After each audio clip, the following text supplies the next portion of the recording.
Here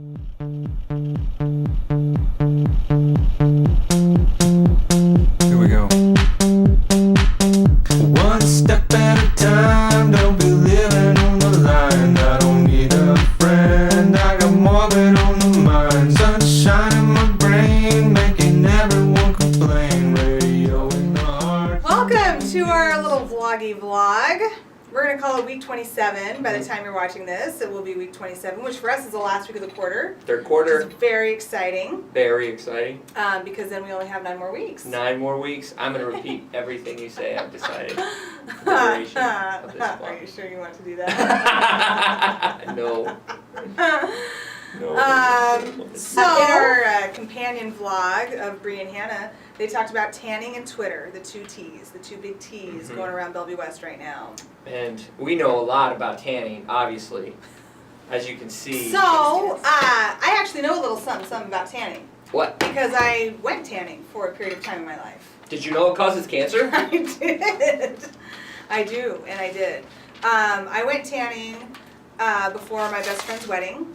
Oh, yeah. This was back in like 2004. Because I knew I was going to be seeing a former paramour. And so I wanted to look good, so I went tanning, went blonde. I'd like to see Went that. a little blonde. It wasn't entirely blonde, it was just blonde highlights. But I wore sunscreen. I would go to the tanning booth and put on sunscreen. Safety first. Because I felt it was safe. However, at one point I did get a suspicious spot on my belly From tanning. from tanning. And so I quit, and I have never been back because it's terrified me so much. This cancer runs in my family, and I don't need to be doing things that I know cause cancer. So, yeah. I don't know anything about tanning, so Okay. Well, other then, than what I've already said. okay. So that conversation's done. Yeah. Here's the thing. I don't even know where to start with this. Because, I was just having this conversation with another colleague this morning. Whenever people try to tell me that teenagers today are so much worse than they've ever been before, I like to point them to, I believe it was the 1951 film, A Rebel Without a Cause. Because you watch that movie and you look at James Dean, and when he has that meltdown in his parents' house, Yeah. that was 1950s. Mm-hmm. We see that all the time now. It has nothing to do with it being 1950 or 2013. It has to do with adolescence is hard. So, that's my first thing. Yes. And there are some in the world who like to blame things like Twitter, or Facebook, or cars, or rap, or hip-hop, or whatever. Video games. Comic books. Movies. Television. And say... Rock and roll. Exactly. Elvis. That these are the reasons why our teenagers are irresponsible. Teenagers are irresponsible because their frontal lobe is not developed. It has nothing to do with any type of technology. It doesn't work right. It's not there. So... We just have more technology. We just have more technology, and I think, and this also connects to the frontal lobe problem that teenagers have.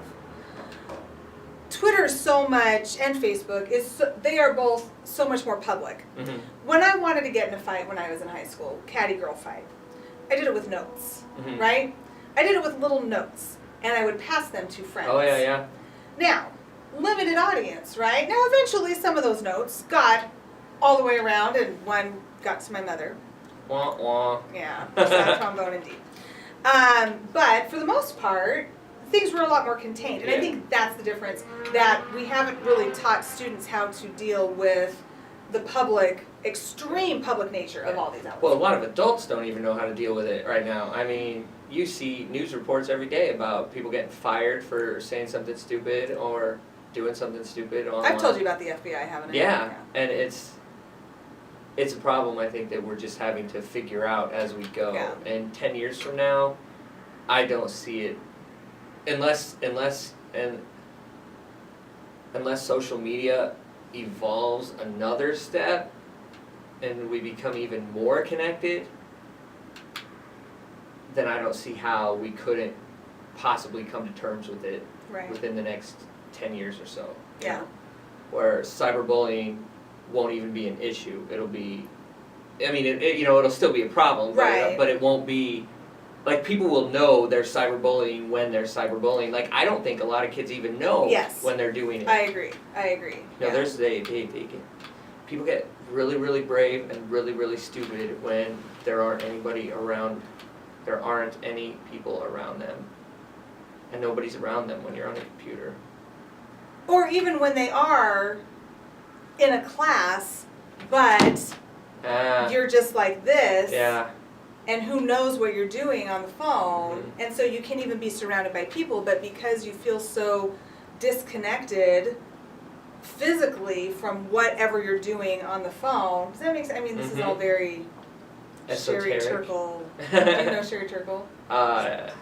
I mean, not personally, but do you know her work? I've heard. I She's think I've heard the freaking name. but brilliant. I love her, and she talks a lot about this This- communication this- and disconnect. This weird connected, disconnected. Yeah. Like, how is it that we're so connected but not connected at all? Exactly. How is Exactly. Like that's the problem. Yeah. Is that these kids are totally connected but at the same time disconnected.